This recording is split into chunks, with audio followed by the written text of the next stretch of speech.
All right, Katie, thank you. Former Mayor Rudy Giuliani led New York through the darkest day in its history and, of course, the aftermath. Mayor Giuliani, good morning to you. Good morning, Matt. Let me start by first expressing my condolences to you and your family. I know your mother passed away a few days ago. How's your family doing? My family is doing all right. I mean, she had a long life, almost 93 years. We buried her yesterday, and you can't help but compare it to all of those people who lost loved ones in the midst of their life, and so we have a lot to be very thankful for. Well, again, our condolences. It's been a year since the unthinkable happened in this city, Mr. Mayor. What are your thoughts on this morning? My thoughts are that the city is here, very much like the thoughts I had when I woke up on the morning of September 12th after about 45 minutes sleep.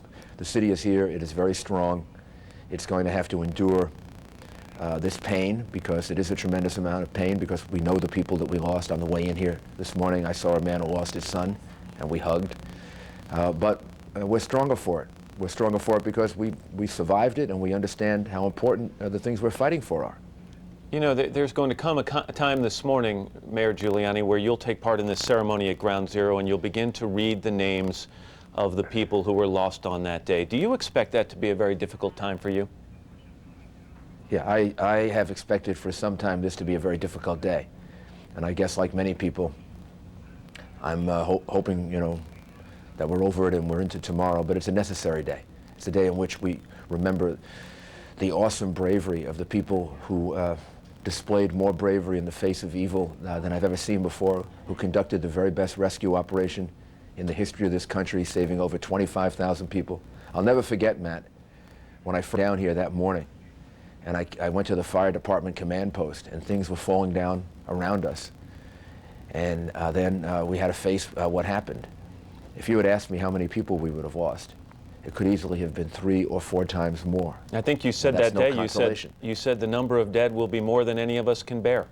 Yeah, well, it was more than we could bear, but at the time we thought it was even more. And the reason that it wasn't as high as it could have been is because these brave people saved so many people, saved over 20 or 25,000 people. And in the weeks after that, we recognized that.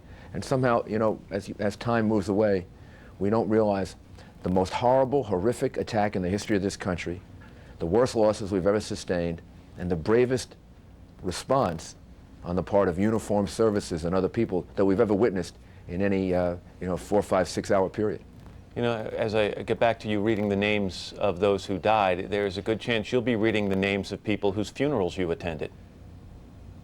Yeah, names that I've either knew or then got to know in the months after that. When I was at my mother's funeral yesterday, I was there with Governor Pataki and the former police commissioner, fire commissioner, head of emergency services, Governor Carey, and we remarked how we've spent a year being at funerals together.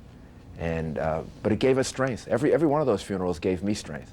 It gave me the determination, to move on with life, and to remain committed to the absolute goal of ending global terrorism. And on this morning, is there one message you'd like to convey to the families who lost loved ones on that terrible day? We love them. They share this loss, with so many people, that maybe that can give them some sense of solace and strength, and the pride they should feel. Even feeling the loss and with the tears in their eyes, the pride they should feel about the remarkable heroism of these people who turned the worst attack in America into one of our greatest days, and to a day of great patriotism. Former New York City Mayor Rudolph Giuliani. Mr. Mayor, again, our thoughts are with your family on this day. Thank you.